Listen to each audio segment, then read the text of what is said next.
అండపిండ బ్రహ్మాండాలను దద్దరిల్లేలా చండ ప్రచండంగా అఖండ తాండవం వాడుతున్న ఈ చిత్ర బృందానికి ముందుగా అభినందనలు తెలియజేస్తాను. ఒక పరమోత్కృష్టమైన సందేశం మన భారతదేశంలో,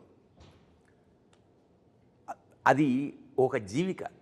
దాన్ని బేస్ చేసుకుని కొన్ని సంవత్సరాల పాటు, కొన్ని యుగాల పాటు అదేమిటంటే అహింస పరమో ధర్మ.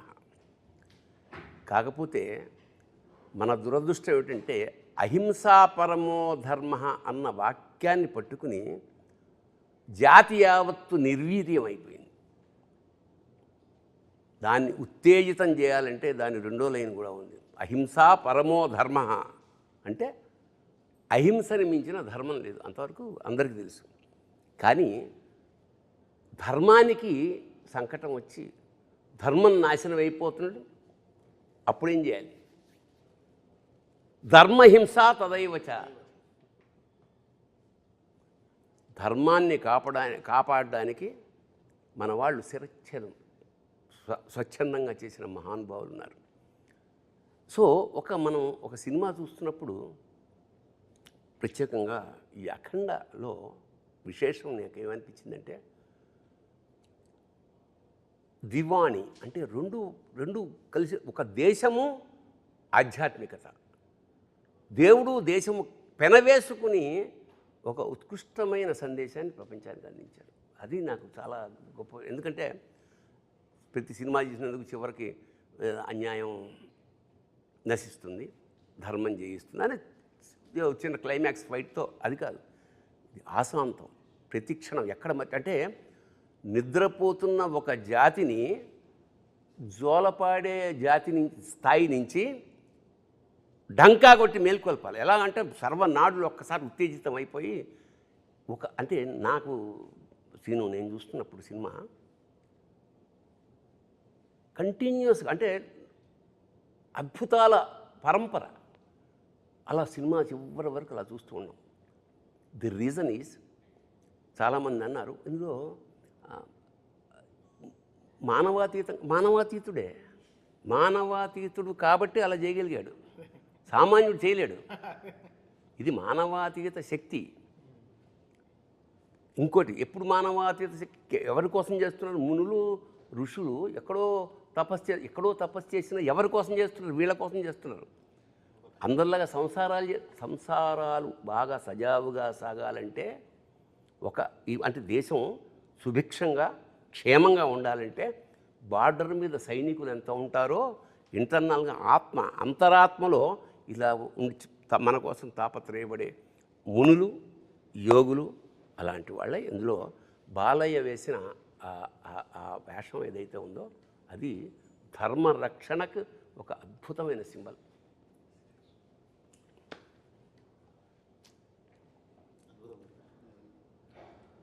మామూలుగా మనకు అంటారు కదా గురుగారు, ఈశ్వరగం సర్వం అంటారు. అంటే ఈశ్వరుడు లేని చోటు అనేది ఏమీ లేదు, ఈశ్వరుడు అన్ని చోట్ల ఉన్నాడు. జనరల్గా ఏంటంటే మనకి పురాణం ప్రకారం కూడా ఈశ్వరుడికి లయకారుడు అని పేరు. లయకారుడు అంటే ఆయన సంహరించేవాడు కాదు, ఉపసంహరించేవాడు. ఆయన నుంచే పుట్టి ఆయనలో కలుస్తాం మనం. అలాంటి స్వీకరించే ఈశ్వరుడు సమాజాన్ని సంస్కరించడానికి బయలుదేరితే ఏంటన్నది మన అఖండ కథ. అసలు అది అద్భుతంగా కుదిరింది. అంటే ఈ సమకాలీన జీవితంలో మన ఈ కరోనా లాంటి, అంటే మనం పుట్టాక నాకు తెలిసి అంతకుముందు ఎప్పుడో చదివాం, కానీ కరోనా పుట్టిన తర్వాత 2 ఏళ్ల పాటు నిశ్చలం, స్తబ్దం, స్థాణువైపోయింది. ఇంతటి సైలెన్స్, అంటే స్థాణు అంటే స్థాణో రుద్ర ఉమాపతి అని, శివుడికి స్థాణు అనే పేరు కూడా ఉంది. అవును, ఇంకా నిండటానికి చలం అచంచల నిరంతర చైతన్యం అని కూడా ఉంది. అంటే అన్నీ తనలోనే ఉండే అలాంటి ఈ సబ్జెక్ట్ ఆరంభం ఒక సామాన్యంగా ఒక దేశాన్ని నాశనం చేయడానికి. అంటే దీనికి మీరు తీసుకున్న రిఫరెన్స్ ఏమిటో నాకు తెలియదు. సంస్కృతం పట్ల ఇష్టం కన్నా కూడా రీసెర్చ్, అంటే నిన్ను నాశనం చేయాలంటే చాలామంది సర్ఫేషియల్గా కుదరదు, సర్ఫేషియల్గా ఏదో తెలుసుకుని స్టడీ చేయాలి. నీ వేదాలు ఏమిటి, నీ శాస్త్రాలు ఏమిటి అన్నీ స్టడీ చేసి సంస్కృతాన్ని ఆపోసన పట్టి వేదాల్ని ట్రాన్స్లేట్ చేసి ఆ మూలాల్ని తెలుసుకుని ఆ తర్వాత విధ్వంసం మొదలెట్టారు. మెకాలే అనుకుంటా కదా, 1835లో మెకాలే అనే ఆంగ్లేయుడు వాళ్ళ సుపీరియర్ బాస్కి రాస్తున్న ఒక లెటర్ తర్వాత ప్రింట్ అయింది. I have travelled the length and breadth of India and I have not seen a single beggar or a thief. అంటే ఎప్పుడు ఇది 1835లో నేను యావత్ భారతదేశాన్ని ఆమూలాగ్రం సమగ్రంగా పరిశీలించినప్పుడు ఒక బిచ్చగాడు కానీ ఒక దొంగ కానీ నాకు కనపడలేదు ఈ దేశంలో. ఇలాంటి దేశాన్ని మనం హస్తగతం చేసుకోవాలంటే we have to break the very back bone is their culture. వాళ్ళ సంస్కృతిని నడుము విరగొట్టగలిగితే మనకి పాదాక్రాంతం అయిపోతుందన్న ఒక్క పాయింట్. 1835 నుంచి వాళ్ళు ఎంతయ్యా, దాదాపు 250 ఏళ్లలో మన భాష అంటే మనకి పెద్ద నామోషి, తెలుగు మాట్లాడడం నామోషి, మన కల్చర్ అంటే మనకు నామోషి. మనం బొట్టు పెట్టుకోవాలంటే 32 సార్లు ఆలోచన ఏమన్నా అనుకుంటారేమో. సో అలాంటి ఒక విచిత్రమైన వికృతమైన స్థితి నుంచి మళ్ళా ఒకసారి ఒక చారిత్రాత్మక విషయాన్ని డంకా మీద దెబ్బకొట్టి చెప్పింది అఖండ. ఇక్కడ పైగా మూలం, భారతదేశం యొక్క మూలాల్ని దెబ్బకొట్టడం అంటే అదే కల్పవృక్షం. భారతదేశం అన్నదే కల్పవృక్షం ప్రపంచానికి. ఎటువంటి జ్ఞానాన్నైనా ఎటువంటి విషయాన్నైనా చెప్పగలిగినటువంటి కల్పవృక్షము, ఐశ్వర్యాన్ని ప్రసాదించగల భారతదేశం చెట్టు మీద కూర్చొని దాని మూలాన్ని దెబ్బకొట్టడం అంటే అదెంత హాస్యాస్పదం. అది పడితే వాడే పడతాడు, మూలాన్ని దెబ్బకొడితే కొట్టడానికి వీల్లేనటువంటి విషయం అది. అంతటి మూలాల్లో అంటే భారతదేశం మూలం ఎట్లా ఉంటుందంటే ఒక వేరును తెంచుదామని చూస్తే ఇంకో వేరు బలంగా వెళ్తుంది భూమిలోకి. ఎందుకంటే అప్పటి నుంచి వచ్చింది కదా శబ్దగుణకం ఆకాశం అన్నారు మొదటి నుంచి. ఆకాశాద్ వాయు, వాయోరగ్ని, అగ్నేరాప, అద్భ్య పృథివీ, పృథివ్యా ఓషధయ, ఓషధీభ్యో అన్నం, అన్నాత్ పురుష అన్నారు వేదంలో. ఎక్కడి నుంచి సృష్టి ఏర్పడిందంటే శబ్దగుణకం ఆకాశం, శబ్దము నుంచి అంటే ఓంకారం నుంచి ఆకాశం, ఆకాశము నుంచి వాయువు, వాయువు నుంచి అగ్ని, అగ్ని నుంచి నీరు, నీటి నుంచి భూమి, భూమి నుంచి ఓషధులు అంటే వృక్షాలు, వీటి నుంచి అన్నము, అన్నాత్ పురుష అన్నాడు. అప్పుడు మానవుడు అనేవాడు ఏర్పడ్డాడు. ఇంత మూలము చెప్పినటువంటి ధర్మం మన ధర్మం. ఆ మూలాన్ని దెబ్బ కొట్టడానికి అవకాశం లేదు, ఎందుకంటే వీడు ఉన్నది అదే మూలంలోనే. మళ్ళీ అంటే ఇప్పుడు నువ్వు మేము పూజించాల్సిన దేవతా విగ్రహం బద్దలు కొట్టినా, మేము గుడి బద్దలు కొట్టినా మాకు పెద్ద ఫరకేం పడదు. కారణం ఏంటంటే మేము చెట్టుని పూజిస్తాం, పిట్టని పూజిస్తాం, గుట్టని పూజిస్తాం, పుట్టని పూజిస్తాం. చిన్నప్పుడు నాకు ఆశ్చర్యం అనిపించేది, చెట్టుకి పూజ ఏమిటి, కోతికి పూజ ఏమిటి, పందికి పూజ ఏమిటి అంటే పరమాత్మ లేని చోట అసలు మనకు లేదు. అది తీస్తే ఒక కర్ర పెట్టేసి దానికి పసుపు పెట్టేసి అంటే ఎంత అంటే ఈ స్థాయి కల్చరు ప్రపంచ ఎందుకంటే ఇది వెరీ రీజన్ ప్రపంచంలో ఇలాంటి కల్చర్స్ చాలా ఉన్నాయి. బట్ శాశ్వతంగా నిలబడిపోయిన కల్చర్ ఇదే, ఈ సంస్కృతి. ఎన్నో ఉన్నాయి ఇంతకుముందు, మీకు పిరమిడ్స్ తప్ప ఏమీ మిగలలేదు అక్కడ. అలాంటిది ఇక్కడ ఎందుకు అంటే మనకు ఒక ఇంట్లోనే ఒక కుటుంబంలో ఒకడు నాస్తికుడు ఉంటాడు, ఒకడు ఆస్తికుడు ఉంటాడు, ఒకడు వేరే దేవుణ్ణి పూజ చేసే ఉంటాడు. మనకి తేడా లేదు. నిన్ను ఎప్పుడు ఇబ్బంది పెట్టరు, వెళ్ళు రోజు వెళ్ళు అనేవాడు చెప్పండి నీకు. బట్ అది జీన్స్లో మనకి. సో సర్వేభ్యో అందరిలోనూ మనం దైవాన్ని సంకల్పం. అందుకనే నేను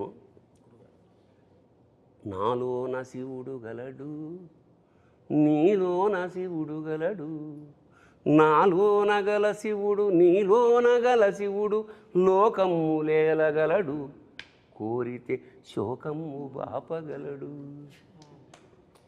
ఏమిటి? ఈ తల్లిపోయింది, ఇతను ఎక్కడో ఉన్నాడు, రావడానికి వీళ్ళని కేచరీ గమనం మీద వస్తే తప్ప అక్కడ రాలేడు. అలాంటప్పుడు అందరూ వెయిట్ చేస్తున్నారు. తల్లి చివరి కోరిక కొరివి పెట్టాలి. ఎన్నో ఏళ్ల నుంచి పుట్టినప్పటి నుంచి వెయిట్ చేస్తోంది, రాలేడు. రాడు అని పాత్రలు ప్రేక్షకులు నిర్ణయించినప్పుడు సాక్షాత్కారంలా వచ్చేసాడు. వచ్చి కొరివి పెట్టి అందరూ ఆశ్చర్యపోయారు. ఎవరు వచ్చారు? తర్వాత ఒక మెసేజ్ పెడుతుంది, అమ్మాయి వచ్చి షాక్ అవుతుంది. ది రీజన్ ఈజ్, అప్పుడు నాకు అనిపించింది నాలోన శివుడు గళ్ళంటే ఇదే. నాలోన గల శివుడు నీలోన గల శివుడు నాటకాలాడగలడు తెరదించి మూట కట్టేయగలడు. That is the reason. So ప్రతి భక్తుడు తల్లి నా తల్లే.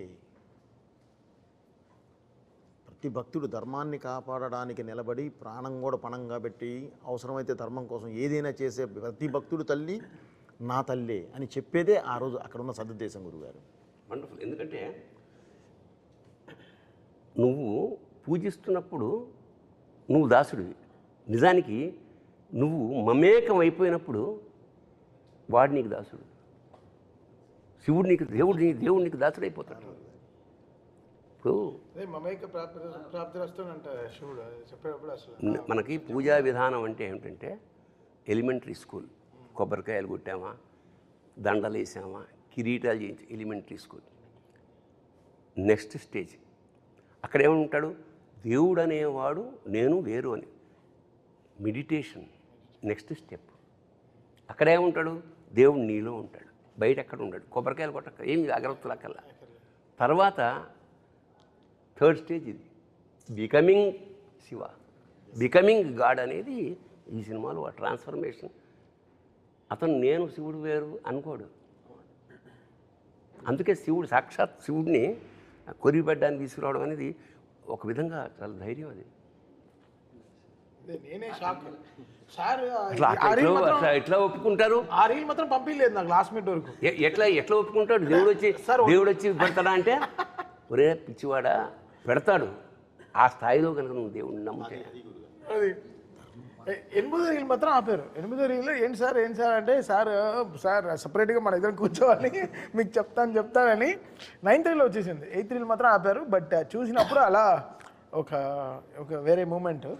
సో ఓకే, దీనికి ఆర్ఆర్లో వాయించేయచ్చు. బట్ దీనికి ఒక శివుడికి ఒక పాట, శివుడే అమ్మ రూపంలో పాడితే ఎలా ఉంటుంది, ఒక అమ్మ రూపంలో పాట పాడితే ఎలా ఉంటుంది అన్నప్పటికీ వెంటనే ఆ ట్యూన్ కంపోజ్ చేసి డైరెక్టర్ గారికి వినిపిస్తే ఆయన అప్రూవ్ చేయడం, వెంటనే దానికి అంత జనరల్గా నేను నమ్మేది ఏంటంటే, ఇప్పుడు పాడతాం తన పాడతాం, బట్ గుండెనే గొంతు చేసే పెనివిటి అనే వర్డ్ రాయడం అనేది గొప్ప. అంటే పేరు పెట్టడం అనేది గ్రేట్.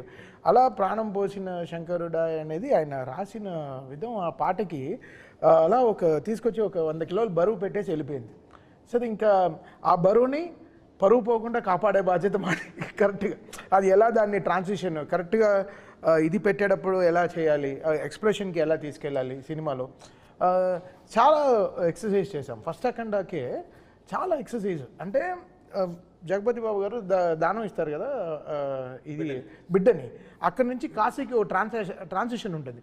దానికి కూడా వెరీ ఆర్గానిక్గా దానానికి ఏంటి మంత్రం, అది వెళ్ళినప్పుడు కరెంట్గా శివుడు మన శివుడు దీంట్లో నుంచి నీటి బొట్టు పట్టేటప్పుడు కరెంట్ అంతా ఆఫ్ అయిపోతుంది. కాశీలో ఆఫ్ అయిపోయి మళ్ళీ స్టార్ట్ అవుతుంది, మళ్ళీ మంచి వెలుగు స్టార్ట్ అవుతుంది. సో ఈ studying of more things. Actually after Akhanda కొంచెం లైఫ్లో బ్యాలెన్స్ చాలా బాగా చేసుకోవడం మొదలుపెట్టాను. బ్యాలెన్సింగ్ అంటే ఒక బ్యాలెన్స్ వచ్చింది. అంతవరకు ఆడుతూ పాడుతూ తిరిగేవాడిని, ఇప్పుడు చదువుతూ పాడుతూ తిరుగుతున్నాను. సో దీని గురించి ఎంత స్టడీ చేయాలి, ఇప్పుడు ఏదో అఖండ సినిమా వచ్చేసింది అనే కాకుండా దీన్ని ఒక సినిమా లాగా చూడకుండా how can I be the transporter of this, ఈ సనాతన ధర్మం గురించి, ఈ శివుడు గురించి ఎంత ఇప్పుడుండే జనరేషన్కి ఎంత ట్రాన్స్పోర్ట్ చేయగలను మ్యూజికల్గా, how can I transport it to the peoples years అనేది. జనరల్గా మంత్రాలు అందరూ వింటారు, బట్ ఇప్పుడు ఉండే వాళ్ళకి వాళ్ళ ఇయర్కి ఇప్పుడు ఉండే జనరేషన్ వాళ్ళకి ది వే దే ఆర్, అంటే మంత్రం అర్థం కాకపోయినా ఆ మ్యూజిక్ అర్థం అవుతుంది. అదే అంతే, because this not language no language. So నేను ఈరోజు చూస్తున్నాను కమెంట్స్ అన్నీ చూస్తాను యూట్యూబ్లో. జ్యూక్ బాక్స్ రిలీజ్ అయిన వెంటనే చాలా రోజుల తర్వాత ఓ జ్యూక్ బాక్స్ రిలీజ్ చేశాం. ఇంతకుముందు అది లేదు, సింగిల్గా వెళ్ళేది పాటలు. ఓ 9 పాటలు ఒకేసారి రిలీజ్ అయిన తర్వాత వెంటనే కమెంట్స్ చూసాను. రాత్రి 12ంటికి లాంచ్ చేసాం ఇది జ్యూక్ బాక్స్. అంటే ఎంతమంది మేల్కు నుండి దాంట్లో వెంటనే ఒక 1000 లక్షల్లో కమెంట్లు వచ్చేసి అసలు అక్కడ ధైర్యం వచ్చింది. అంటే అంతవరకు కారు జాగ్రత్త తోలుతున్నాం, అక్కడ సీట్ బెల్ట్ వేసింది కరెక్ట్గా, ఓకే ఇంత చేసాము ఆ పని అని. బట్ ఆయన తీసిన సినిమా అంత గొప్ప సినిమా. నేను అదే చెప్తాను, మీరు మనం మ్యూజిక్ కొట్టడం కాదు అక్కడ, బికాస్ నేను ఇండిపెండెంట్గా నేను ఆల్బమ్ రిలీజ్ చేయలేదుగా, ఒక సినిమాకి కదా పనిచేశాను, ఒక చిత్రానికి కదా పనిచేశాను. సో ఆ చిత్రంలో అంత బలం ఉంటేనే ఆ మ్యూజిక్ తీసుకుంటుంది. సో ద క్రెడిట్ కృషి అందరూ ఒక వంట అద్భుతంగా కుదరాలంటే అన్ని పాళ్ళు సమంగా కుడాలి. ఇంకోటి ఏంటంటే మామూలుగా చాలా రకాల డ్యాన్సులు ఉన్నాయి, వాటిని నృత్యం అంటాం, నాట్యం అంటాం. కానీ తాండవం అనేది ఎక్కడ? తాండవం ఎప్పుడవుతుంది? ప్రళయకాల ఆ సౌండ్, తాండవ శబ్దంలోనే ఆ ఒక మ్యూజిక్ ఉంది, ఆ సౌండ్. సో మామూలు డ్యాన్సులకి శివుడి చేసే తాండవానికి సంధ్యవేళ వేరియేషన్ ఉంటుంది. సో అంత డ్యాన్స్ చేసినప్పుడు ప్రమధులందరూ వాయిస్తుంటారు అక్కడ. ప్రమధులు అంటే చుట్టుపక్కల ఉండే వాళ్ళందరూ ఆ సౌండ్ ఎలా ఉంటుంది? చెవులు బద్దలైపోతాయి. సో మనం వాడు సరదాగా చెప్పినా ఏం చెప్పాడంటే, జాగ్రత్త నాది కాదు పూచి, ఆ సినిమా రిలీజ్ అవుతుంది, అవన్నీ సద్దుని కొంచెం క్లీన్ చేసి పెట్టుకోండి, బద్దలవుతాయి, నాది కాదు అన్నాడు. అది సరదాగా అన్న సత్యం. అదేంటంటే గురుగారు, సౌండ్ కరెక్ట్గా బయటికి ఇది అవ్వాలంటే సర్దుకోని కరెక్ట్గా క్లీన్ చేయకపోతే అడ్డుపడి పగులుతాయి. లేదు ఇది సరదాగా అన్న సత్యం అంటున్నా. ఈ విషయంలో గురుగారు నేను గురుగారితో కానీ తమన్ సార్తో కానీ నేను ప్రయాణం చేస్తూ ఉన్నాను కదా అఖండ మొదటి పాట నుంచి. అంటే అంటే ఉద్దేశం మంచిదైతే ఫలితం ఎప్పుడు గొప్పగా ఉంటుంది గురుగారు. నేను వీళ్ళిద్దరిలోనూ బాగా గమనించిన విషయం ఏంటంటే ఉద్దేశం. మన ఉద్దేశం ఎప్పుడైతే హానెస్ట్గా ఉంటుందో దాని తాలూకు అవుట్పుట్ కూడా ఎక్స్ట్రీమ్గా ఉంటుంది. అంటే మనందరికీ తెలిసిందే, మన విద్య, మన ధర్మం, మన సినిమా ఏదైనా సరే, సినిమా సిట్టింగ్ కానివ్వండి, మ్యూజిక్ సిట్టింగ్ కానివ్వండి, మన శాస్త్రం కానివ్వండి, ఫస్ట్ మనం తర్కం, తర్వాత తత్వం. ముందు తర్కం చెప్పి తర్వాత తత్వం చెప్తాం, లాజికల్గా. అంటే ఏదో ఒక సందర్భంలో మనం శివుణ్ణి కూడా అడిగాము, అవునయ్యా నువ్వు లేకుండా నాకు పరమార్థం లేదు, నేను లేకుండా నీకు పరివారం ఏడుంది, నేనే కదా నీ పరివారం అని ప్రశ్నించే జాతి మనది. అటువంటి ఉద్దేశంలో నేను డైరెక్టర్ గారితో మొదటి నుంచి ట్రావెల్ అవుతున్నప్పుడు కానీ అంటే మనం ఏదో చెప్పాలి కళ్యాణ్ ఇందులో. అంటే అర్ధజ్ఞానం ప్రమాదం, మీరు ఇందాక అన్నట్టు అర్ధజ్ఞానం ఎప్పుడూ ప్రమాదం. అది ఆనాటి భారతమైనా ఈనాటి భారతమైన, మహాభారతం నుంచి మన భారతం దాకా జరుగుతున్న సమస్య అదే. మనకి సగమే ఫస్ట్ లైన్ తెలుస్తుంది, రెండో లైన్ తెలియదు. ఇందాకట్లాగా అహింసా పరమో ధర్మ అక్కడే ఆగిపోయాడు. కాదు, ధర్మహింస తదైవ చ, అట్లా ప్రతిదీ. అది అద్భుతమైన మాట అఖండాలో చెప్పి రెండో పాటకు వచ్చేలోపు ఇంకొక మంచి మాట చెప్దాం కళ్యాణ్ అని చెప్పి, స్వధర్మం నిధనం శ్రేయ పరధర్మం భయాభవ అని చెప్పి అంటే డైరెక్టర్ గారు ఎంత ఫార్వర్డ్ ఉంటారంటే, కళ్యాణ్ నెక్స్ట్ కూడా మనం రామో విగ్రహవాన్ ధర్మ అన్నారు అందరూ, రామో సత్యపరాక్రమ అని చెప్పాలి మనం అనేటువంటి ఒక థాట్. అంటే ఏం లేదు సార్, ఇప్పుడు అంటే ఆ నిమిషంలో బ్రతకటం అంటాం గురుగారు. ఆ నిమిషంలో బ్రతకటం అంటే నాకు ఎప్పుడు తమన్ సార్ చెప్తారు, కళ్యాణ్ ఒక పబ్బుకు రమ్మంటే ఎవరైనా వస్తారు కళ్యాణ్, సరదాగా సాయంత్రం ఎంజాయ్ చేద్దాం పబ్బుకు రమ్మంటే వస్తారు. బ్రాహ్మీ ముహూర్తంలో గుడికి రావడం కష్టం, లేచి గుడికి రమ్మంటే కష్టం. ఆ గుడికి తీసుకొని రావాలి, ఎందుకంటే ప్రతి గుండెని గుడి చేసే సినిమా ఇది, ప్రతి గుండెని గుడి చేసేటటువంటి సినిమా ఇది. ఈ సినిమాకి మనం అతను రాసిన పాటలో అమ్మలాగా కాసే ఉమ్మని, అది అడుపులో దాచిన ఉమ్మ నీరు నువ్వేనని చెప్పకుండా మారాన్ చేసే మాదేవ. అది అంటే సృష్టి నాకు ఎంత విచిత్రం అంటే, మామూలుగా పిల్లాడు పుట్టిన తర్వాత 4 అడుగులు వేస్తే ఎక్కడ జారిపోతున్నాం, తల్లి తండ్రులు భయపడి గిలగిల్లాడిపో, అలాంటి వాడు గర్భంలో ఆ నీళ్లల్లో ఆ ఉమ్మ నీటిలో మోస్ట్ అంటే అంత జాగ్రత్తగా ప్రపంచంలో ఇంకా ఎవరు ఉండరు. చలికి వణుకుచుండే సర్వప్రపంచము, చలికి వణుకుచుండే సర్వప్రపంచము తల్లి కడుపులోని పిల్ల తప్ప. ఏంటంటే అది? సో దీన్ని చాలా అందంగా పట్టుకున్న సాహిత్యం అంటే కళ్యాణ్ అంటే ప్రధానంగా సినిమాకి పెద్ద తెలివితేటలక్కర్లేదు జనానికి, అందరికీ అర్థమయ్యేలా సింపుల్ భాష. బట్ సందర్భాన్ని బట్టి ఈ సినిమాలో అతను ఉపయోగించిన పదాలు, మాట్లాడిన భాష ఎక్స్ట్రాడినరీ. అందుకని కళ్యాణ్ ఇది నీకు టర్నింగ్ పాయింట్ ఒక విధంగా. అలాగే తమన్ గురించి నేను ఒక వాక్యం రాశాను, అతను సౌండ్ అదేమిటంటే, నాదస్వరూపుడైన పరమేశ్వరుడి అఖండ తాండవానికి అనుగుణంగా లయాత్మకంగా శరీరంలోని నాడులు, సిరలు, ధమనులు కూడా ఊగిపోయేలాగా సంగీధమన్ జన్మధన్యం. దాని నుంచి ఒక మాట అన్నారు సార్, మీరు ఇందాక ప్రమాదగణాలు అన్నారు చూసారా, ప్రమాదగణాల్లో మీకు తెలుసు సంగీతం అనేటప్పటికి భృంగీశ్వరుడు, భృంగిలా వాయించారు ఆయన ఈ సినిమా మొత్తాన్ని, భృంగిలాగా మోసారు. ఆ సంగీత శబ్దం అనేది అపర భృంగి అయి ఆయన చేశారని నేను ఆ ప్రయోగం ఉన్నాను. ఏంటంటే ఈ జనరేషన్ వాళ్ళం కాబట్టి ప్రవచనాల్లో ఎక్కువ దిగదు, దిగదే సో మెనీ థింగ్స్ మైండ్లో ఉంటాయి కాబట్టి సాయంత్రం క్రికెట్ ఆడదాం, నైట్ డిన్నర్ అమ్మాయి వంకాయ కూర బంగాళదుంప కూర, ఇంత ఆలోచనలో ఉంటాం. లైఫ్ ఒక రోజు అలా ప్లాన్ చేసుకుంటాం. సో ప్రవచనంలో మంచివి కొన్ని దిగవు. బట్ సినిమా ఆయన ఫస్ట్ హాఫ్ నాకు ఇచ్చిన తర్వాత ఆయన చెప్పిందల్లా సినిమాలో అర్థమైంది. ఓహో ఇది చూస్తూ ఉంటే సినిమా ఒక రీల్ 1లో అక్కడ మన అష్టదిగ్మనంలో అసలు దీన్ని ఇంకా నేను ఫిక్స్ అయిపోయాను, ఇంకెళ్ళి ఇంకా గుడికి వెళ్ళి తలుపులు మూసేయాలి ఇంకా అసలు ఇంకా అంటే ఇంకా ఎవడు దీని తర్వాత ఇంకా థియేటర్కి బయట ఇంకా వాట్సాప్ ఫేస్బుక్లో ఎవడు చూడకూడదు, ఇంకా లోపలికి వెళ్ళిపోయి ఇంకా లాక్ చేసేయడమే అంతే. 2.5 గంటలు ఇంకా ఏం అసలు ఎవడు ఫోన్ చూడకూడదు. అలాగే శివతత్వాన్ని విష్ణుతత్వాన్ని పరమాద్భుతంగా మిక్స్ చేశాడే. ఇప్పుడు శివుడి ముందు నంది ఉంటాడు, లాంగ్ షాట్లో హనుమంతుడు ఉంటాడు. ఎందుకు ఉంటాడు? ఉంటాడేమో, ఉంది గుళ్ళు కదా, అన్ని పంచారామ అన్నీ ఉండొచ్చు.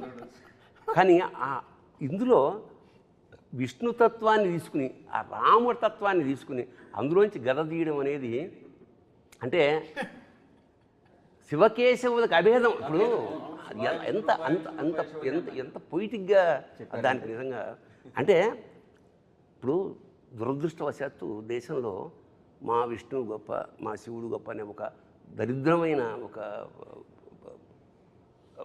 భావన ఉన్నది. మద్భక్త శంకరద్వేషి నా విష్ణు పురాణంలో చెప్తున్నాడు విష్ణు, మద్భక్త శంకరద్వేషి, మద్వేషి శంకరప్రియ. నా భక్తుడై శంకరాన్ని ద్వేషించేవాడు, శివుడి భక్తుడై నన్ను ద్వేషించేవాడు, యోభవు నరకం యాంతి యావశ్చంద్ర దివాకరం. సూర్యచంద్రులంతవరకు వాళ్ళకి ముక్తి లేదు. ఎందుకంటే రెండు నేనే, ఒకే కాయనికి ఉన్న రెండు నేను. ఈ రెండుని విడదీసి సపరేట్గా చెప్పకుండా చాలా ఆ సోలం ప్లేస్కి ఎప్పుడైతే గద వచ్చిందో తెలియకుండానే విష్ణుతత్వం ఎంటర్ అయిపోయింది. అదొక అద్భుతమైన transformation as a creative director. మంచి అన్వయం కూడా చెప్పాలి సార్ మీకు. సినిమాలో ఫస్ట్ హాఫ్లో చూసినప్పుడు స్తంభం నుంచి నరసింహస్వామి ఆవిర్భవిస్తాడు, చిన్న 2 నిమిషాల ఘట్టం చూపిస్తారు. దానికి మళ్ళీ సెకండ్ హాఫ్ ఎలా లింక్ అన్నది ఒక చిన్న విశ్లేషణ ఉంది నా వరకు నేను ఆలోచించింది. ఎందుకంటే పోతన గారు భాగవతంలో చెబుతారు, ప్రహ్లాద హిరణ్యకశిపు రంజన భంజన నిమిత్తాంతరంగ బహిరంగ జేగీయమాన కరుణా వీర రస సంయుతుండును మహాప్రభావుండునైన శ్రీ నృసింహదేవుండు ఆవిర్భవించినని కనుంగొని అని చెప్తారు ఆయన. అది ఈ 2 లైన్లు ఈ సినిమాలో కనపడతాయి చూస్తే. ఎందుకంటే వచ్చింది ఒకటే ఎంట్రీ, హీరో ఒకటేసారి ఎంట్రీ ఇస్తాడు నరసింహస్వామి స్తంభం నుంచి. కానీ ప్రహ్లాదుడికి అన్నాళ్ళు ఎదురు చూస్తున్న భగవంతుడిగా కనిపించాడు. అదే హిరణ్యకశిపుడికి మహాప్రళయమే కనిపించాడు. ఒకటే దేవుడే వచ్చినవాడు. ఈయనకేమో కరుణ వీర రస సంయుతుండు అంటే కరుణ చూపిస్తున్నాడు భక్తుల మీద, ఇటు రాక్షసుల మీద వీరరసాన్ని ప్రకటిస్తున్నాడు. ఒకటే అఖండనే, తనను నమ్ముకున్న వాళ్ళు ఎవరున్నారో వాళ్ళందరినీ కాపాడుతున్నాడు, అటువైపు రాక్షసులందరినీ సంహరిస్తున్నాడు. ఈ 2 నరసింహస్వామి యొక్క తత్వాన్ని ఆ శివుడి రూపంలో అఘోర రూపంలో ఉన్న అఖండకు మళ్ళీ ఆపాదించినట్లుగా అనిపిస్తుంది. అఖండ తాండవం విషయంలో సార్ మనకి అఖండాలో కూడా ఈ గౌరవం వచ్చింది కానీ సార్, అఖండ అప్పుడు చాలా బాగా చేసావని భుజం తట్టిన వాళ్ళు ఉన్నారు, టీం అందరినీ భుజం తట్టిన వాళ్ళు ఉన్నారు, షేక్ హ్యాండ్లు ఇచ్చిన వాళ్ళు ఉన్నారు సార్. బట్ అఖండ తాండవంకి వచ్చేలోపు చెయ్యెత్తి నమస్కారం పెడతా ఉన్నారు సార్. అది ఈరోజు థియేటర్లలో ప్రేక్షకుల తాలూకు వాళ్ళ తాలూకు అన్వయం ఏదైతే ఉందో, బాలయ్య బాబు విగ్రహం, ఆ గెటప్ ఒకటి ఫస్ట్ ఫ్రేమ్ నుంచి చివరి ఫ్రేమ్ వరకు ఆ కన్సిస్టెన్సీ ఆఫ్ క్యారెక్టర్ అసలు ఎక్కడైనా డ్రాప్ లేదు. అదే ఇమోషన్ అలా నాకు అనిపించింది. కాళీయుడి పడగల మీద విషం కెక్కించే నృత్యం చేసిన బాలకృష్ణుడు విరాట్ స్వరూపం చెంది శివుడై అఖండ తాండవం ఆడాడు. ఇక్కడ దాచుకున్నాడు, అక్కడ కక్కించిన వాడు ఇక్కడ దాచుకున్నాడు. నిజంగా అంటే సార్ రేరుగా ఒక వ్యక్తి నేను హాయిగా అంటే ఈ వేషం పరిపూర్ణమైన తృప్తితో చేశాను అని బాలయ్య వెనక్కి తిరిగి చూసినప్పుడు ఈ సినిమా ఖచ్చితంగా ఆయన వెనక్కి తిరిగినప్పుడు అఖండ మాత్రం కనిపిస్తుంది. ఎందుకంటే ఆ గెటప్ సాక్షాత్ ఇప్పుడు ఇతనే శివుడేమో అని అక్కల సాక్షాత్ స్వరూపు తెలిసిపోతుంది. రెండింటి మధ్య అభేదం కనిపిస్తుంది నాకు. పైగా ఆ డైలాగు వాడు విభూది కొండ అన్నం అనేది అబ్బబ్బబ్బబ్బబ్బ. ఎందుకంటే విభూది కొండనే ఆపేది ఎవడో చెప్పారు. విభూతిర్భూతిరైశ్వర్య అనిమానిక మస్తదా అనిమా మహిమ చేయ. ఒక విశేషం ఏంటంటే ఈ విభూది ఏదైతే ఉందో ఇది విభూది అంటే ఐశ్వర్యం, భూది అంటే ఐశ్వర్యం, విభూది అంటే మహైశ్వర్యం. మరి మహేశ్వర్యాన్ని ఇక్కడ ఎందుకు రాసుకుంటామంటే ఒరే ప్రపంచంలో ఏ ఐశ్వర్యమైనా అల్టిమేట్గా ఇదేరా, రోజు కొంచెం రాసుకో నీకు ఐడియా వస్తుంది. అల్టిమేట్గా బాలయ్య చేతిలో ఫైనల్గా ఉండేది ఏంటి, ఎవడైనా ఎన్ని చూడలేదు రాజు అంటే. అలాంటి విభూది కొండ అనడంలో అన్వయం ఒకటి. తెల్లగా ఉంటుంది కొండ, హిమాలయాలు తెల్లగా ఉంటాయి, స్వచ్ఛతకి మారిపోయారు. అనంతమైన అండ ఆ బంగారు కొండ లేదా మంచు కొండ లేదా విభూది. ఆ కొండ విభూది కొండ అని ప్రయోగించడం మాత్రం ఐ రియల్లీ ఎంజాయ్. అలాగే క్లైమాక్స్లో మనవాడు రాసిన సంస్కృతి పల్లవి ఏంటి పల్లవి ఒకసారి అను. అఖండ హైందవం హైందవం హైందవం విశ్వరచన వైభవం. ఒకసారి పులకించేసింది అన్నమాట. అంటే లెండి ఇంకా చాలు, ఈ నిద్ర చాలు, ఇంకా తమను వస్తున్నాడు కొట్టండి.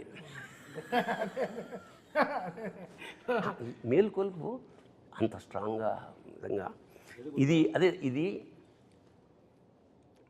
ఒక సినిమా కాదు, ఒక అనుభవం, ఒక అనుభూతి, ఒక ఆరాధన, ఒక దాన్ని అంటే విస్మయం, అంటే విభ్రాంతి చెందుతాడే మనిషి, అలా స్టన్ అయిపోయి చూడడం.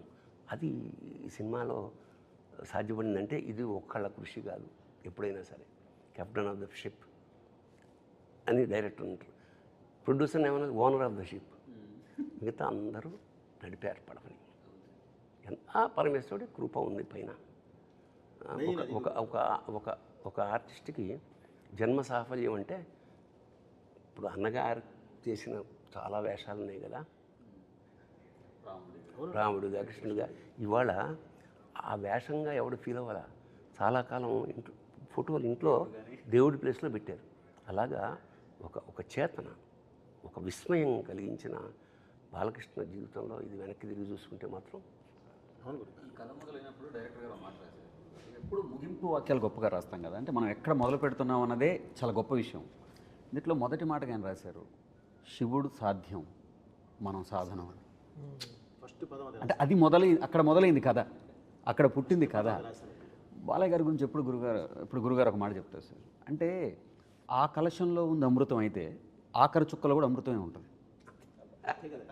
అదే కదా, అంటే మనం ఎంత చెప్తున్నాం, మూసేవారు ఎవరు, గోవర్ధనగిరిని చిటికెన వేలు మీద నిలబెట్టేవారు ఎవరు ఉండాలి కదా, ఎవరో ఒకళ్ళు ఉండాలి కదా. దాని గురించి చెప్తూ మహాభారతంలో తిక్కనంత గొప్ప పద్యం ఉంటుంది, యవ్వాని వాకిట నిభమద పంకంబు రాజభూషణ రజోరాజు నడగు అని. అంటే అలాంటి వ్యక్తి బాలయ్య బాబు తోటి ఏ మాట చెప్పిస్తే అది ప్రణవమై మోగుద్ది అనేది అద్భుతంగా ఆయన ఇంటర్ప్రిట్ చేస్తున్నారు.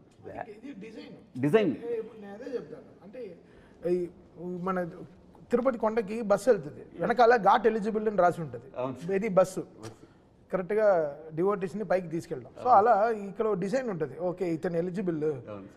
ఈ సినిమా పూర్తవడంలో ఒక ఎలిజిబిలిటీ ఉంటుంది. సో ఓకే బోయపాటి గారికి శక్తి ఉంది ఈ సినిమాని వెళ్ళి ఇంతమంది ఇంత వరల్డ్కి చెప్పడం, తమకి ఈ శక్తి ఉంది ఇలా దీన్ని ఇది చేయడం. ఇది బికాస్ అఘోర మంత్రాలు పాడడం చాలా రేర్ స్వామి. అసలు ఆ ఎనర్జీ పడుకోనివ్వదు, ఫ్రెష్గా ఉంటుంది. నేను పడుకోలేదు బట్ ఫ్రెష్గా ఉన్నాను 24 గంటలు, అసలు ఫ్రెష్గా ఉన్నాను. ఎలా ఫ్రిడ్జ్లో యాపిల్ లాగే ఉన్నాను. అఘోర శబ్దానికి మన వాళ్ళు జుట్టు బెరబోసుకుంటారు, గోల్డ్ పెంచుకుంటారు, ఏవో తింటారు. అఘోరం అంటే ఘోరం కానిది అని అర్థం. అయితే అంటే వాళ్ళ ప్రపంచంలో ఏదైనా చెత్తను కూడా మేము స్వీకరించేస్తాం, ఇది సృష్టిలో భాగం. ఇది అది అసలు విషయం. అలాగే మన పాత్రధారుడు ఒక వేషం వేసినప్పుడు వేషం వేసేసాను అలా కాకుండా ఒక నియమ నిబంధనప్పుడు అన్నగారు ఉపవాసం ఉండేవాడు, కొన్ని నియమాలు పాటించేవాళ్ళు. నాకు అనిపిస్తుంది అన్నమాట, ఈ వేషం నాకు రామలక్ష్మణుల ఇంటర్వ్యూ ఎక్కడ చూసా, అంత చల్లో హిమాలయాల్లో ఎంతో కష్టపెట్టాం ఆయన్ని, ఆయన ఎక్కడా విసుక్కోలేదు. అంటే ఆ పాత్ర పట్ల ఆయనకున్న నిబద్ధత. అదే కాదు, ఈ సినిమా చేయటానికి అసలు మెయిన్ మూలం ఆయనే. నేను వెళ్ళి కూర్చొని బాబు సింహ లెజెండ్ 2 సోషల్ ఫిల్మ్స్ చేసాం మనం, ఇప్పుడు 3వది కూడా మళ్ళీ సోషల్ ఫిల్మ్ అంటే మీటర్ భయంకరంగా తొక్కాల్సిందే తప్ప వేరే మార్గం లేదు, తర్వాత చేయలేము అని అంటే మరి ఏం చేద్దామండి. నా దగ్గర ఒక అఘోర క్యారెక్టర్ ఉంది అంటే, ఒక ధర్మాన్ని కరెక్ట్గా తీసుకెళ్ళి దేశం ముందు నిలబెట్టే ఒక అఘోర క్యారెక్టర్ ఉంది అని అంటే, అఘోర అంటే ఇప్పుడు మీరు చెప్పిందే చెప్పారండి, జుట్టు విరబోసుకొని అది లేకుండా అవి వేసుకొని అవి స్వీకరిస్తూ ఉంటారు వాళ్ళే బాబు. కాకపోతే బాలయ్య గారను బోయపాటిది కాదుగా, మనం తీసుకెళ్లే విధానం ఒకటి ఉంటుంది కదా. అంటే టైం స్టార్ట్ అయిందండి, ఓన్లీ 30 సెకండ్స్లో సరే గెటప్ టెస్ట్ ఎప్పుడు ఇంతేనండి కదా. ఎందుకు నువ్వు అనుకున్నావు కదా, నువ్వు కాన్ఫిడెంట్ కదా, చాలు నాకొద్దు గెటప్ టెస్ట్ ఎప్పుడు, ఓకే బాబు మీరు చెప్పండి మంచి రోజు, ఓకే అయిపోయింది అంతే అండి. దానికి మించి అసలు ఎక్కడ డిస్కషన్ కూడా లేదు, వెళ్ళిపోయాం. సో అప్పుడు ఏంటంటే గురువుగారు ఇలాంటిది అద్భుతంగా చేయగలం, ఎందుకంటే మనకు బాధ్యత పెరిగింది. ఈ సినిమా కూడా గురుగారు చేసేటప్పుడే నాకు ఐడియా ఉంది గురుగారు, ఇది డబ్బుతో కాదు మనసుతో చేయాలి, ఇది డబ్బుతో కాదు, ఇది మనుషుల మనసులోకి వెళ్ళాలి, ఇది డబ్బు కాదు, ఇది అందరికీ చేరాలి, ఇదే కాన్సెప్ట్ గురుగారు. అందుకనే ఈ సినిమాలో దైవత్వమే కాదు ధర్మం అంటే ఏంటో చెప్పాను, మన దేశం ఎలాంటి గొప్ప దేశమో చెప్పాము. మనల్ని ఎవరు ఈ రోజు వరకు గురుగారు ధర్మం గురించి చెప్పారు, మీరు చెప్పారు వారు లెటర్ గురించి చెప్పారు 1850ది.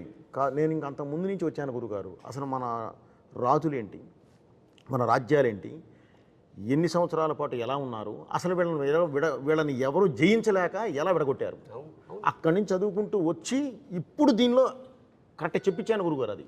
అది కూడా ఒక చైనీతో చెప్పించాను. భగవద్గీత అనేది ఒక రిటైర్డ్ చైనీస్ జనరల్ చదువుతూ ఉంటాడు, స్టడీ చేస్తుంటాడు, మనం చెయ్యం. వాళ్ళు చేసి అతను చెప్తాడు అసలు ఏంటంటే భారతదేశాన్ని కొట్టాలంటే మూలలో కొట్టడం కాదు, మూలానికి వెళ్ళి కొట్టాలి, అదే వాళ్ళ దేవుడు అని చెప్పి.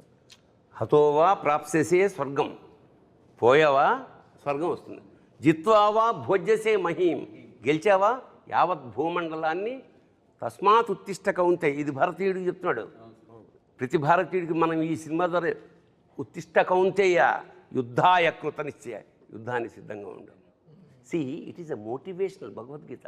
దురదృష్టం ఏమిటంటే ఇప్పుడు సభాముఖంగా ఈ సందర్భం వచ్చిన మన వాళ్ళు పోయినప్పుడు పెడతారు, ఎప్పుడో పొరపాటున ఎవడో పెట్టాడు, ఎవడన్నా ఇంట్లో భగవద్గీత వస్తుంటే అయ్యో నిన్న బాగానే ఉన్నాడు కదా అనే స్థితికి వచ్చింది. కాదు, it is a wonderful motivational పుస్తకం. ఈ సినిమా ద్వారా యావత్ భారతదేశానికి, యావత్ యూత్కి, ప్రపంచానికి ఏం చెప్తున్నామంటే లేవండి, ఉత్తిష్టగా ఉంది, యుద్ధం చేయి, జీవిత సమరం. ఇప్పుడు భారతం ఎక్కడో లేదు, మనలోనే.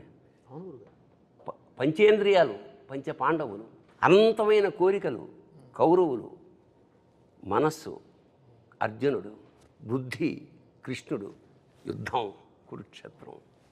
చాల్ ఇప్పుడు బాలకృష్ణ బోయపాటి అంటే కలిపితే ఏమవుతుంది, బాబోయ్, అమ్మ బాబోయ్, అయ్య బాబోయ్.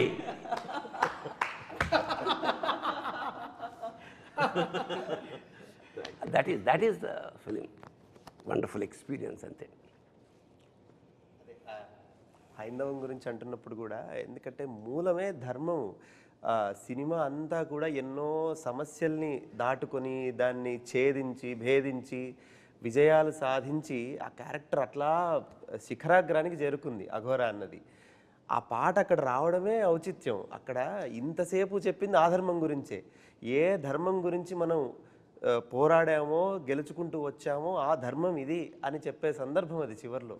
అక్కడ ఇంకొక గొప్ప విషయం ఏమిటంటే, ఈ తల్లి గురించి ప్రస్తావన వచ్చినప్పుడు, ఇది తల్లి తండ్రికి, ప్రతి తల్లి తండ్రికి ఇచ్చినటువంటి ఒక నమస్కారపూర్వకమైన చిత్రం అనుకుంటాను నేను. ఎందుకంటే జనని అన్న క్యారెక్టర్ని కాపాడడానికి మొదటిసారి అఖండ బయటకు వస్తారు తపస్సులోంచి. ఆ తర్వాత తల్లికి సంస్కారాలు చేయడానికి మళ్ళీ వస్తారు, అదే అఖండ.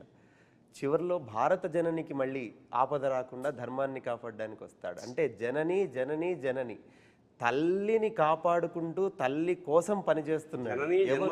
మరి అట్లా జననిని జనాన్ని అందరినీ కాపాడుతూ, మరి తండ్రి ఎక్కడున్నాడు అంటే పరమేశ్వరుడు.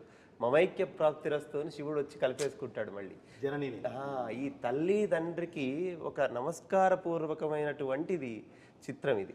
ఇదేం చేసామంటే గురుగారు, మామూలుగా ప్రవచనం ఇవన్నీ ఏంటంటే మామూలుగా మనం సాత్వికంగా 10 మందికి చాలా అర్థమయ్యేలాగా అర్థవంతంగా చెప్తాం గురుగారు. ఇదేంటంటే ప్రతి ఒక్కళ్ళకి, చిన్న బిడ్డ దగ్గర నుంచి పెద్దవారికి కూడా చేరేలాగా ఒక ఎనర్జీ, ఒక కమర్షియల్, ఒక మాస్ యాడ్ చేసి చెప్పాం గురుగారు. ఎందుకంటే అందుకనే ఆ ధర్మం దీని దగ్గర మాట్లాడేటప్పుడు కూడా గురుగారు, ధర్మం గురించి క్వశ్చన్ చేసేవాళ్ళని, దానికి ఆన్సర్ ఇచ్చేవాళ్ళని పరమేశ్వరుడినే పెట్టాం. పెట్టి క్లియర్గా, అంటే ఇది మన ధర్మం, ఇది మనం భారతీయులు అంటే ఇంత పవర్ఫుల్ పర్సన్స్, వీళ్ళు ఇలా ఉంటారు, కాకపోతే ఈరోజు ఇది కొంచెం ఇలా డివైడ్ అయిపోయి ఇలా వెళ్ళిపోయి ఉన్నారు, అది కాదు మనం, ఇదిగో ఇది మనం అని చెప్పే సినిమా ఇదండి. అందుకనే చిన్న పిల్లలు కూడా తల్లిదండ్రులు తీసుకెళ్ళి చూపించాలి అనే ఒక్క దీంతోనే ఈ సినిమా చేయడం జరిగింది గురుగారు. కొన్ని శబ్దాలని కాంటెంపరీలో చాలా నెగిటివ్గా ప్రొజెక్ట్ చేస్తున్నారు గురుగారు. ఇప్పుడు అరాజకం అంటాం, అదేం తప్పు శబ్దం కాదు, రాజరికం కానిది అరాజకం. అట్లా హిందూ, సనాతన ఇవన్నీ ఏదో ఒక బూచి శబ్దాల్లాగా సృష్టించారు. వాటి తాలూకు నిజమైన విషయం ప్రపంచం మొత్తానికి తెలవాలి. అందుకనే సనాతన ధర్మము అంటే, సనాతనం అంటే ఎప్పటిదో కాదు, ఎప్పటికీ ఉండేది అని చెప్పి ఊరికే తట్టి చెప్తే అర్థం కాదని కొట్టి చెప్పారు డైరెక్టర్ గారు. ఊరికే తట్టి అంటే చెప్తే అర్థం కాదు కదా. మనము జడ పదార్థాల్లో ఉన్నాం కాబట్టి అదే అంటున్నా, ఇది ఈ శంఖం, ఈ తాండవం ఇది మొదలైంది, ఇది ఆగదు. ఇంకో విషయం అంటే పాటలు నేను ఎప్పుడూ చెప్తాను, పాటలకి రాయడం ఓకే, వాళ్ళకి లెంత్లు 4 నిమిషాలు ఉంటాయి. అంటే ఒక పల్లవి, ఒక చరణం, ఒక ఆర్డర్ ఉంటుంది, ఓకే దీని తర్వాత ఇలా ఉండాలని. కథకి, మన సిచ్యువేషన్కి, సినిమాకి సిచ్యువేషన్కిలో బ్యాక్గ్రౌండ్ స్కోర్కి రాయడం సామాన్య విషయం కాదు. అది డైరెక్టర్ గారు డైలాగ్ వర్షన్ అయి ఉండాలి, ఆయన నాకు ఇచ్చే ఆ 2 నిమిషాలు అయి ఉండాలి. దాంట్లో ఆ డైలాగ్ వర్షన్ని వీళ్ళు పాటలాగా నేను ఒక మీటర్ ఇస్తాను, ఆ పాటలాగా దాన్ని ట్రీట్మెంట్ చేయాలి. ఆయన ఎందుకు నాకు ఇస్తారు? ఇక్కడ ఒకడు ఉన్నాడు, తమన్నా ఒకడు ఉన్నాడు, తప్పిస్తూ ఉంటాడు, వాడికి ఇద్దామని ఈ స్పేస్ ఎడిటర్లో ఆయన ఆలోచిస్తే తగ్గించేయచ్చు. ఎడిటింగ్లో ఒకడు ఉన్నాడు, ఈ ట్రస్ట్ ఇస్ వెరీ బిగ్. ఆయన నమ్మి, ఈ స్పేస్ ఇచ్చారా, ఓకే నన్ను నమ్మి 2 నిమిషాలు ఇచ్చారు, ఓకే దీన్ని మనం ఎలా కాపాడుకోవాలి. సో ఆ గ్రడేషన్లో నేను ఓకే, మన ఇంగ్లీష్ ర్యాప్ రాసేస్తాం, అన్నీ వచ్చేస్తాయి. బట్ ఈ కథకి ఇప్పుడు ఆ శివుడు అక్కడికి వచ్చినప్పుడు ఎలా రావాలి, అక్కడ శివ అనేది ఎలా రావాలి, కనకవ్వ అని ఒక గొంతుని ఎలా తీసుకొచ్చి ఒక ఆత్మని ఎలా చెప్పాలి, పాడే ఆవిడ కూడా ఆత్మగా ఉండాలి. ఆవిడ దీనికి ముందర నాకు పాడింది రమణ ఏయ్ చాలా ఒక మాస్ పాట పాడింది. సో ఈ ఆవిడ గొంతులో నేను అనుకుంటాను, ఓకే మాస్ పాట పాడినా ఎందుకు సక్సెస్ అయింది, ఆవిడ గొంతులో ఏదో బలం ఉన్నట్టేగా. సో ఆ బలాన్ని మనం దేనికైనా వాడుకోవచ్చు. ఇప్పుడు బలాన్ని పొడుగ్గా ఉంటే ఏదైనా ఎగ్జాక్ట్లీ. ఆవిడ వచ్చి అసలు ఈ పాట పాడినప్పుడు, శివ పాడినప్పుడు ఆవిడ అంత ప్యూర్గా పాడారు, అసలు స్ట్రెస్సే లేకుండా ప్రశాంతంగా పాడారు. అంటే ఈయన ఇచ్చిన లిరిక్స్ కూడా ఎక్కడ స్పీడ్ బ్రేకర్ లేని రోడ్ లాగా ఇచ్చారు చక్కగా. అంటే మన రింగ్ రోడ్ లాగా వెళ్ళండి, మీరు ఎంత మైల్ స్పీడ్లో అయినా వెళ్ళండి. సో ఎలా దాన్ని స్మూత్ నుంచి చేయాలని, బికాస్ ఇంత ఆర్ఆర్ నుంచి దాని ముందరే నేను చెప్పాను కదా, చాలా కష్టం బోయపాటి గారు సినిమా ఆర్ఆర్ చేయడం అనేది ఇంకా చాలా కష్టం ఇంకా. నాకు ఒకటి అనిపించిందయ్యా, పరమేశ్వరుడు బాలయ్యకి త్రిశూలం ఇచ్చాడు, ఈయనకి డమరుకం ఇచ్చాడు. మనందరికీ సక్సెస్ ఇవ్వాలి. ఇందులో కూడా గురుగారు, నేను భగవంతుడి దయ వల్ల వీళ్ళందరితో చేసే జర్నీలో కొంచెం స్పేసెస్ ఎన్ని బార్స్ ఏది ఇస్తే ఇది వస్తుందో కూడా కొంత దేవుడి దయ వల్ల ఒక నాలెడ్జ్ ఫామ్ అయిపోయి ఉంటుంది. దాని ద్వారా కొంత ఆ స్పేసెస్ కూడా కరెక్ట్గా ఇక్కడ తమన్ గారు ఏమి ఇవ్వగలరు, ఏమి ఇస్తే బాగుంటుంది, ఏది కూర్చోబెట్టగలం అనేది ప్రతిదీ వారికి నేను ఆ స్పేస్ ఇస్తానండి. ఇచ్చి తర్వాత మాట్లాడుకుంటాం. ఈ స్పేస్ నేను ఎందుకు ఇచ్చానంటే అండి, ఇది మీరు ఈ విధంగా వెళ్తారు, నాకు ఐడియా ఉంది, ఇది ఈ విధంగా వెళ్ళాలి, ఇది అని ఇస్తూ అలాగే ఒక్కొక్క యాంబియన్స్ అండి పెడితే ఇక మీకు బ్యాక్ ఆయన వద్దన్నా సరే ఒక డ్రమ్ కొడదామని కూర్చున్నా సరే 5-6 కొట్టాల్సిందే, కుదరదు. ఎందుకంటే ఆ ఫ్రేము, ఆ యాంబియన్స్, బ్యాక్ లేపే యాంబియన్స్, ఆ సిచ్యువేషన్ డిమాండ్ మొత్తం ఆ దీనిలో తీసుకొస్తాం గురుగారు. పైగా ఇందులో ఇతను మనం ముందే చెప్పామండి, బాలయ్య గారిని ముందే చెప్పాం. మురళీమోహన్ గారి ద్వారా నీకు ప్రపంచానికి ఒక ప్రళయం రాబోతుంది, ఒకటి కాదు ఎన్నో వస్తూనే ఉంటాయి, అవన్నీ నువ్వు ఎదురెళ్ళాలి అంటే అష్టసిద్ధి సాధనే మార్గం, ఇంకా వేరే మార్గం లేదు. అష్టసిద్ధి సాధన చేసి బయటకు వచ్చిన వారి అందులో సాధించిన వాళ్ళకు ఉండే శక్తులు ఏంటో మన గూగుల్లో కొడితే కూడా వస్తాయండి. మానవాతీత శక్తి. సో ఆ శక్తిని ఉపయోగించే కొంతే ఉపయోగించండి, మొత్తం కూడా ఉపయోగించలేదు. వాళ్ళు జ్ఞానం అవ్వగలరు, విశ్వరూపం చూపించగలరు, అంత దూరం వెళ్ళాలి మనం. జస్ట్ ఆయుధం ఇచ్చి ఆపాం అంతేనండి. ఆ తర్వాత చేస్తే ఏదో చేస్తాం కానీ ఆ ఆయుధం ఇచ్చి ఆపాం ప్రస్తుతానికి. సో అతీత శక్తిని ముందే చెప్పామండి, సూపర్ హ్యూమన్ అని. అవునా, చెప్పే తీసుకుని వెళ్ళాం మనం. అంటే ఈ సినిమా త్రూఅవుట్లో నేను డైరెక్టర్ గారి దగ్గర ఉండి నేను తమన్ సార్ దగ్గరికి కూడా వెళ్తుంటాను కదా సార్. అంటే ప్రతిసారి ఎనర్జీ అంటాం కదా, శక్తి కేంద్రాలు, జనరల్ తెలుగులో చెప్పాలంటే శక్తి బోయపాటే ఎనర్జీ. సార్ అంటే ఇక్కడ మనం ఒక శక్తి పట్టుకొని అక్కడికి వెళ్తాం కదా సార్. అక్కడికి వెళ్ళేటప్పటికి ట్యూన్ కానీ ఏదైనా సిద్ధం చేసి పెడతారు కదా తమన్ గారు. అక్కడికి వెళ్ళిన తర్వాత ఏమిటో మనం చూసిన దానికి 10 మినిట్లు పైన చూస్తున్నారేనా అని తమన్ సార్ నేను ఎప్పుడు చెప్తాను సార్. అంటే అఖండ సినిమాని నిర్వచించడానికి బోయపాటి గారు ఉన్నారు, దాన్ని అభినయించడానికి బాలకృష్ణ గారు ఉన్నారు, అర్థం చేసుకోవడానికి చరాచర సృష్టిలో ఒక్కరే ఉన్నారు తమన్ సార్. ఇది నేనేం పొగడ్త కోసం ఏం చెప్పట్లేదు, ఎందుకంటే నేను చాలా దగ్గర నుంచి ప్రయాణం చేసిన దాంట్లో నాకు అర్థమైంది కదా. అంటే అక్కడికి వెళ్ళేలోపు డైరెక్టర్ గారి మనసులోకి మరి దూరి అందులో అంత పరకాయ ప్రవేశం చేసి అంటే ఎక్కడో అంగుష్ట మాత్రంగా ఉన్న విశ్వరూపంలో చూడటం అంటాం చూసారా, అలా చూస్తారా ఆయన? ముందు కూర్చుని ఆయన తల ఆడుతుందా అని చూస్తాను నేను వెనకాల ముందు కూర్చుని ప్రొజెక్షన్ రూమ్ లో ఆయన ముందు కూర్చొని చూస్తారు, నేను ఆయన తల ఇలా ఆడుతుందా ఓకే ఆయన అయిన తర్వాత అలెక్సా అంటారు. మాకు అలెక్సా ఒక లైట్ ఉంటుంది, అలెక్సా లైట్స్ ఆన్ అంటుంది. సార్ అమ్మాయిని పిలవండి అంటారు, అలెక్సాని పిలవండి, అలెక్సాని పిలవండి వచ్చి ఒక కౌగులింతలు కానీ చేసుకొని. బికాస్ నేను ఎలా చూస్తానంటే ఇప్పుడు ఆయన చెప్పిన డైలాగే, ఇప్పుడు ఫస్ట్ దాంట్లో మర్యాద ఎలా ఒక డైలాగ్ ఉంది కదా, ఎలా పిలవాలో, చాలా డిఫరెన్స్. నాకు అంతే, నేను ఈయన దగ్గర నుంచి కరెక్షన్ రాకుండా ఉండడానికి ఎంత రెస్పెక్ట్, ఈ సినిమాని అర్థం చేసుకున్నానా అనే పాయింట్లోనే ఉంటాను. నేను ఇక్కడ గొప్పగా నేను హారర్ చేసేసానని కాదు, ఆయన కథని అర్థం చేసుకున్నాను. Logic is very simple understanding. So దీన్ని నేను ఒక్కడనే కాదు, సో మా టీంలో అందరు పిల్లలే, అసలు ఎవ్రీబడి ఈజ్ అండర్ 25-30 ఇయర్సే. సో వీళ్ళకి బాలకృష్ణ గారి సైజు, ఫిల్మ్ సైజు, బోయపాటి గారు పెట్టే యాంగిల్స్, ఆయన ఎప్పుడూ చెప్తారు కదా 30 పెట్టి ఇలా చూస్తానని అంటారు కదా, అది గ్రౌండ్ లెవెల్లో అర్థం చేసుకోవడం చాలా కష్టం. అందరు చిన్న చిన్న మానిటర్లో పనిచేస్తారు, అంతే సైజ్ మానిటర్లో పనిచేస్తారు. బట్ మనం 70 mm ఊహించుకోవాలి, 70 mm ఈ సౌండ్ ఎలా ఉంటుంది రేపు థియేటర్లో 2.5. అప్పుడు మేము చెప్పినట్టు 75-77 days RR చేసాం, బట్ జనాలు చూసేది 2.5 గంటలేగా. లీనియర్గా 2.5 hours ఎంత మనం ఎలా ట్రావెల్ అవుతున్నాం అనే సైన్స్ మనలో లేకపోతే మనం వీ కాంట్ బ్యాలెన్స్. అది వెరీ అది చాలా, అది నేర్చుకుంటే చాలా, నేర్పితే కూడా రాదు, చాలా it has to come inside, inner science రావాలి. ఆ విషయంలో నేను తమన్ గారికి కూడా చాలా కృతజ్ఞతలు చెప్పాలి సార్. ఎందుకంటే సాహిత్యం ఎంత అద్భుతంగా వచ్చినా సినిమాను మొత్తం సినిమా చూసి అర్థం చేసుకునే అవకాశం ఉండకపోవచ్చు.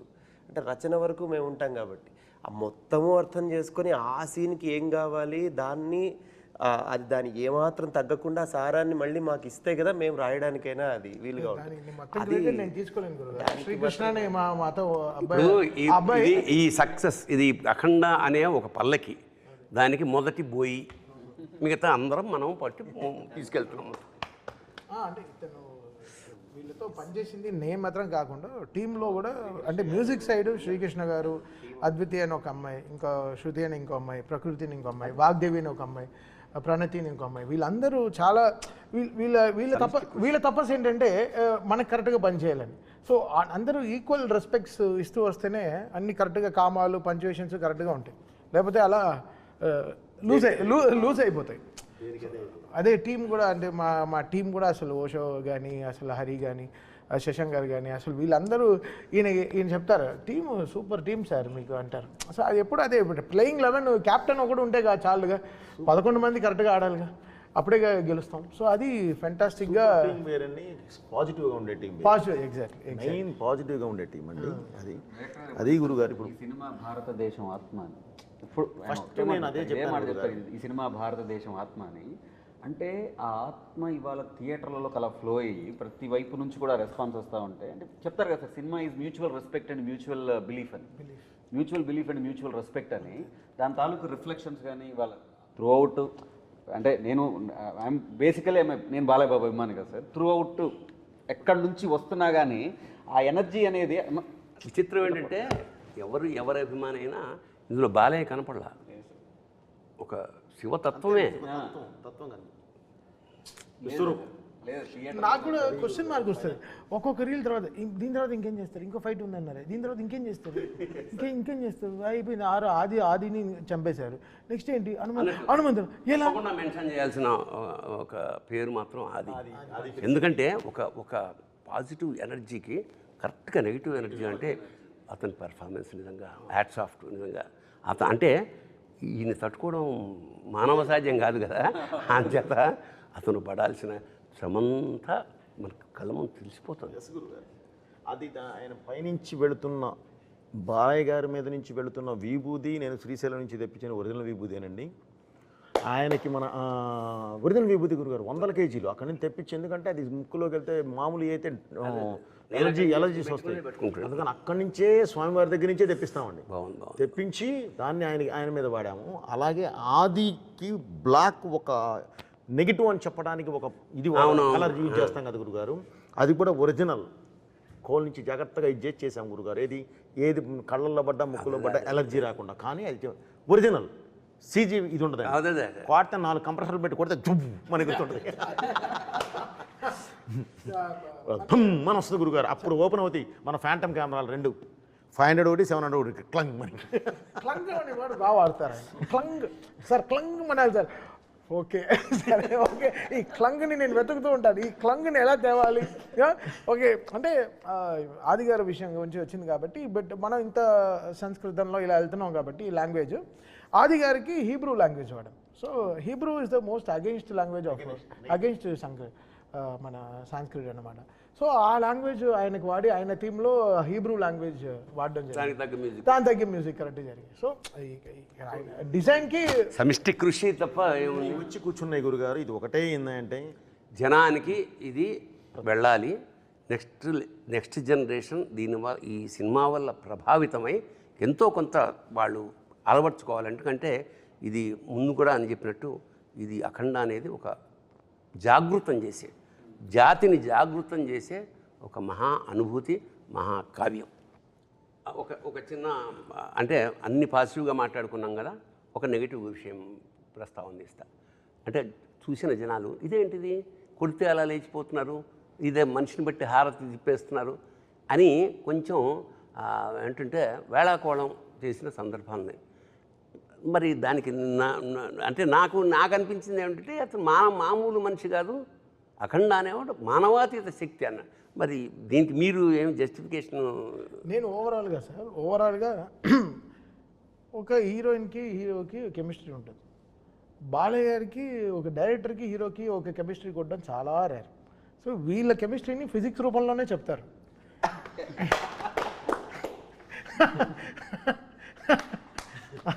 సో వీళ్ళ ఫిజిక్స్ వేరే, ఈ ఫిజిక్స్కి వాళ్ళు ఇంకా క్వశ్చన్లు వేస్తే తప్పు. బట్ ఆయన కరెక్ట్గా రీల్ వన్లోనే సార్ అది ఒకసారి ఒక ఏదండి అఘోరా గురువుతో ఒక గురువుతోనే చెప్పించాను నాయన, సొసైటీ ఇప్పుడు కాదు, నువ్వు ఇప్పుడు దీర్ణావస్థలో ఉన్న దేవాలయాలని చేయడానికి పునరుద్ధరణ చేయడానికి వెళ్ళి క్లీన్ చేసి వచ్చావు ఆ పార్ట్ 1లో. కానీ ఈ పార్ట్ 2లోకి వచ్చేసరికి ఇంకా పెద్ద జరగబోతుంది.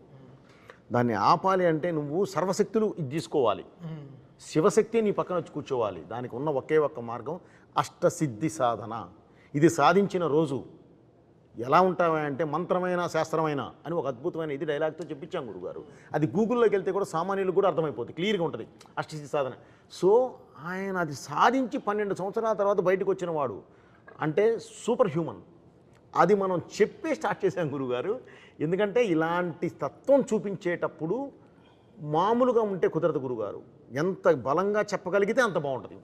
సో అదే వాడిన ఇది విశేషం ఏంటంటే అందరిలోనూ ఆసక్తి ఉంటుంది, దాన్ని ఎవోక్ చేయడం కావాలి. ఉదాహరణకి అంతే గురుగారు. ఒకడు పరిగెడుతున్నాడు అలసిపోయి ఒక చెట్టు కింద కూర్చున్నాడు, బద్ధకంగా వాడిగే అడుగు కూడా వేయలేడు. పైకి ఇలా చూశాడు, చిరటపొలు ఉంది, పరిగెడతాడా? కన్ఫర్మ్ ఎక్కడి నుంచి వచ్చింది ఆ ఎనర్జీ? చిరతపుంది కన్నా ఫాస్ట్గా పరిగెత్తాలి, అదే శివశక్తి. థ్యాంక్ యూ గురుగారు. అంచేత ఇప్పుడు నేను ఇందాక ఫస్ట్ చెప్పినట్టు అఖండ తాండవం అనేది కేవలం సినిమా కాదు, ఒక అనుభూతి.